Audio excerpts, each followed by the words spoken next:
All right, the following are some exercises I want you to do for the management of your elbow and your shoulder. First, we're gonna have you do is we're gonna lie down straight on your back, and I want you to work on just some snow angels.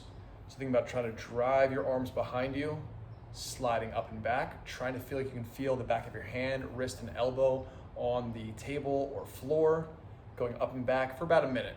The second exercise I want you to do is keep your elbows just slightly below shoulder level, and then tip your hand back as far as you can until you feel a nice stretch kind of in the front of your shoulder and chest. Hold that for about 5 seconds and do it 10 or 12 times. If you want to do that with a small weight in your hand, you totally can. So just to kind of demonstrate that, lying down, we're working on snow angel first for about a minute, followed by shoulder external rotation like this, where we hold it for about 5 seconds and then bring it back. If you can do this on your bed or couch or a table where your hand can actually drop a little further than your torso angle, even better, okay? All right, next exercise, I want you to lie on your side. And while you're lying on your side, take your top arm and reach down for the ground. So palm down, reaching down for the ground. And then when you reach your arm up, try to think about rotating your arm so now your palm is facing away from you. So palm down to the ground, and then palm away from you. And that's gonna work on some rotation patterns of your shoulder, and we're trying to keep our wrists nice and straight. Good. Second exercise we're gonna do in this position is I'm gonna take my top arm and I'm gonna bend it like this, and I'm gonna take my bottom arm, and then my top arm is gonna be supported right there. So my right hand is inside my left elbow crease, and then from there, I want to raise up my left forearm. So I'm just rotating my upper arm. My wrist and my elbow are just kind of coming along for the ride. And for this exercise, try to do this with like a 2, 3, or even higher weight if you can. 4 or 5 pounds is great too. Don't let the arms drop down.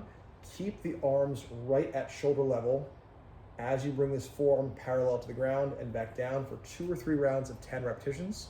Second exercise, very similar. Put a small pillow or towel underneath your arm, and then think about, with that same weight, raising it up to the ceiling and back down. Both exercises are working on rotating that humerus back and around your rib cage instead of being so rotated in and irritating the shoulder and elbow.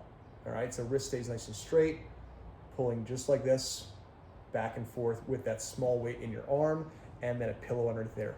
Another thing to consider too is when you're sleeping, think about using a thick body pillow that you can hold onto so you can't completely flex your elbow throughout the night. If you can flex your elbow throughout the night like that, it might be creating more torque in the elbow joint itself. But if you have a small or a thick pillow to hold on to, it'll keep that bend from fully bending. All right? Okay. Next exercise. I'm going to use a bar for this next exercise. In the clinic, we used a 1 pound bar. So if you have some sort of like heavier bar at home, maybe something you use to paint with, that'd be great. If you don't, a hammer works great. And I want you to hold on to whatever you're holding on to at the end.